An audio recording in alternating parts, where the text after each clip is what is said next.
Hello students, welcome to our Learn India Everyday platform run by Alcaro Career Institute.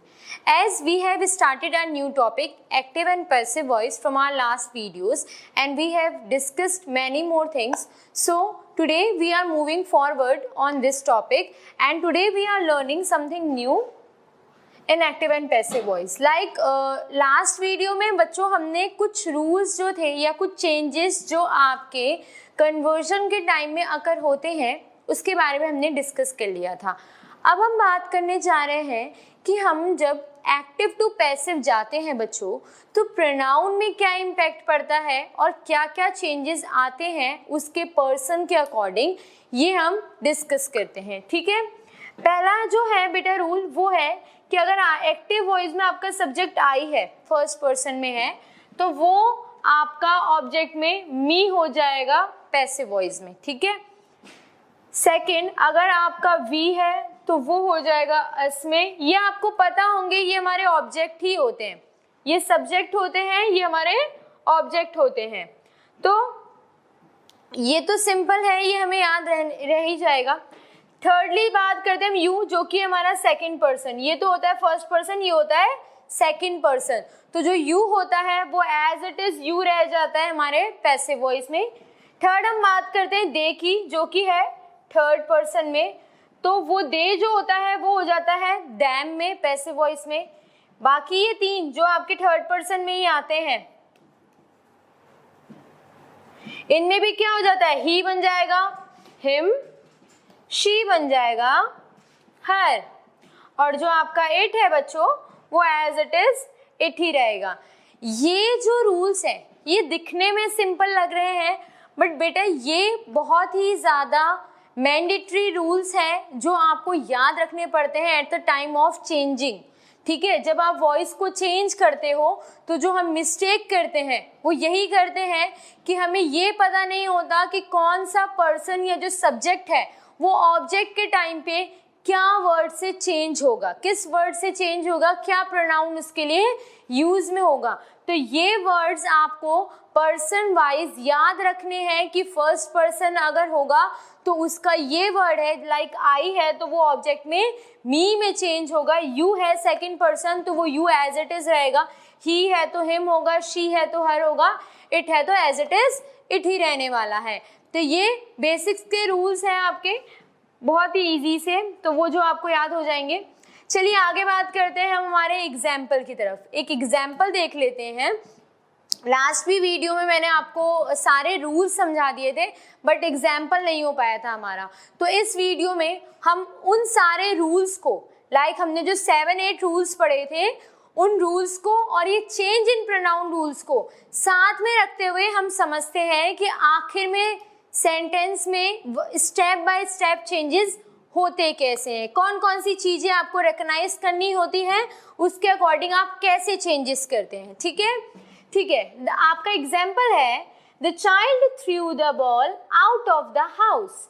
अब मुझे सबसे पहले ये बताइए, द चाइल्ड आपका है सब्जेक्ट, थ्रू है आपका मेन वर्ब, द बॉल ये है आपका object, out of the house है आपका एडवर्ब ऑफ प्लेस। ठीक है, हमने एडवर्ब टॉपिक पढ़ा हुआ था, इसी का एग्जाम्पल है ये। तो हमको ये पता चल रहा है कि जो एक्शन हो रहा है वो किस जगह पर हो रहा है, मतलब बच्चे ने बॉल किक की या थ्रू की, बट की कहाँ पर एग्जैक्टली, वो हमारा एडवर्ब ऑफ प्लेस होगा। ठीक है, अब हम बात करते हैं, ये तो था बच्चों एग्जाम्पल हमारा एक्टिव वॉइस का, the child through the ball out of the house, example है आपका एक्टिव वॉइस का। अब हम बात करते हैं इसका पैसिव फॉर्म कैसे करेंगे। The ball was thrown out of the house by the child.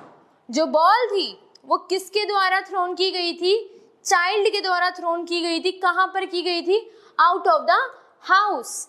अब देखो चेंजेस जो आए वो क्या है, पहले हम समझ लेते हैं कि सेंटेंस में बेसिकली चीजें हैं क्या क्या। ऑब्जेक्ट जो है वो बॉल है, थ्रू जो है वो पास्ट टेंस में थ्रो, थ्रू और है थ्रोन। ठीक है, ये आपकी 3 फॉर्म्स होती है वर्ब की।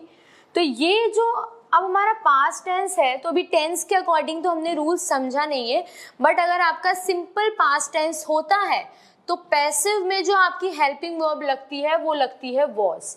अभी हमने ये डिस्कस किया नहीं है, आगे की नेक्स्ट वीडियोस में बच्चों हम यही डिस्कस करने वाले हैं कि टेंसेस के अकॉर्डिंग आप जब एक्टिव टू पैसिव जाते हैं तो उसमें हेल्पिंग वर्ब में कैसे चेंजेस आते हैं और साथ ही साथ सेंटेंस पे क्या इम्पैक्ट पड़ता है। ठीक है, अभी आप बस इतना समझिए कि थ्रू आपकी पास्ट टेंस थी तो आपका जो हेल्पिंग वर्ब था वो कौन सा प्लेस हुआ है, वॉज प्लेस हुआ है। ठीक है, आगे बढ़ते हैं।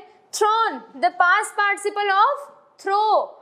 थ्रो फर्स्ट फॉर्म है, थ्रू सेकंड फॉर्म है, थ्रोन थर्ड फॉर्म है। ठीक है, लास्ट रूल है हमारा add by. Active to passive करने का रूल बता रहा है ये कि आपको कैसे कैसे ध्यान रखते हुए चीजें करनी है।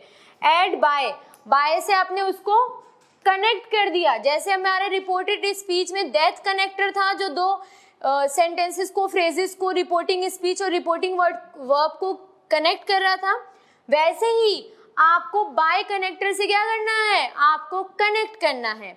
ठीक है, लास्ट आपका सब्जेक्ट क्या होगा, द चाइल्ड। ठीक है, अब ये बातें एक बार के लिए हम साइड रखते हैं, सबसे पहले हम एक्टिव टू पैसिव देखते हैं। देखो मैंने आपको रूल्स में कल ही बताया था, जो सब्जेक्ट होगा वो ऑब्जेक्ट हो जाएगा, जो ऑब्जेक्ट होगा वो सब्जेक्ट हो जाएगा।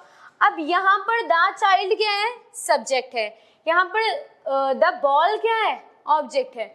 अब ऑब्जेक्ट को सबसे पहले हम सब्जेक्ट बनाएंगे, द बॉल। ठीक है, सेकेंड रूल हमने ये पढ़ा था, whatever the tense it is, हम हमेशा जो उसकी मेन वर्ब होगी वो हमेशा पास्ट पार्टिसिपल यानी आपकी वर्ब की थर्ड फॉर्म होगी।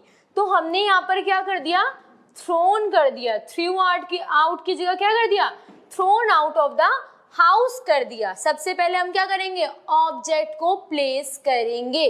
देन आफ्टर बाय कनेक्टर से हमने कनेक्ट किया, क्योंकि ये हमारे रूल्स में लिखा हुआ था, आप जब एक्टिव टू पैसिव आते हैं तो आप जब डिनोट करते हैं, इंडिकेट करते हैं कि वो एक्चुअली में वर्क हुआ किससे था, तो आप उसको बाय से कनेक्ट करते हैं। ठीक है, एक्टिव टू पैसिव में, एक्टिव में नहीं होगा, सिर्फ पैसिव में होगा।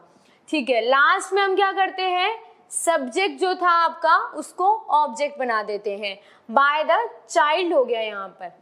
अब सेकेंड थिंग जो हमें समझनी है वो ये है कि हमें, जैसे हम रिपोर्टेड स्पीच में देख रहे थे बच्चों, कि हम सबसे पहले किस पे फोकस कर रहे थे जब हम रिपोर्टेड स्पीच में थे, तो कि टेंस कौन सा है, स्टेटमेंट टाइप कैसा है।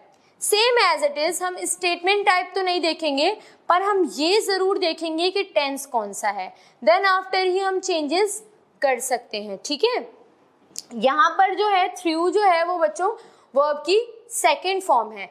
अब हमें तो देखो, हमने अभी पहले ही पढ़ लिया था कि टेंस कोई सा भी हो, जो मेन वर्ब होगी वो एज इट इज कौन से फॉर्म में होगी, आपके वर्ब के थर्ड फॉर्म में होगी। मेन वर्ब हमेशा आपकी third form of the verb होगी, लेकिन जो चेंजेस आएंगे टेंस के अकॉर्डिंग वो आएंगे आपके हेल्पिंग वर्ब में। लाइक अगर आपका वो इनडेफिनाइट में है या फिर simple past tense, simple present tense में है, तो उसके अकॉर्डिंग आपके जो मेन हेल्पिंग वर्ब है वो चेंज हो जाएगी। अगर वो कंटिन्यूअस में है तो चेंज हो जाएगी, अगर वो परफेक्ट में है तो वो चेंज हो जाएगी। बस हमारे तीन टेंसेस के अकॉर्डिंग ही चलेगा, क्योंकि हमारा परफेक्ट कंटिन्यूअस एग्जिस्ट नहीं करता है हमारे वॉइस में। तो ये रूल्स हैं जिसके अकॉर्डिंग आपको याद रखना है कि हम जब एक्टिव टू पैसिव जाते हैं तो क्या क्या चेंजेस आते हैं। सो बच्चों आज के लिए बस इतना ही। बहुत इजी सा टॉपिक आज हमने लिया था, बट ये बहुत ही इम्पॉर्टेंट है, क्योंकि ये आपके ना सिर्फ आपके 10th-12th में आता है, बल्कि आपके कॉम्पिटिटिव एग्जाम्स में भी बहुत हेल्पफुल होता है। तो आप इन वीडियोस को देखते रहिए, ताकि आपके लिए इंग्लिश ग्रामर जितना आप लोग टफ समझते हैं उतनी ना रहे। हम ट्राई करेंगे कि हम आपके लिए जितना ईजी बना सके उतना ईजी हो आपके लिए। So thank you so much for watching our video.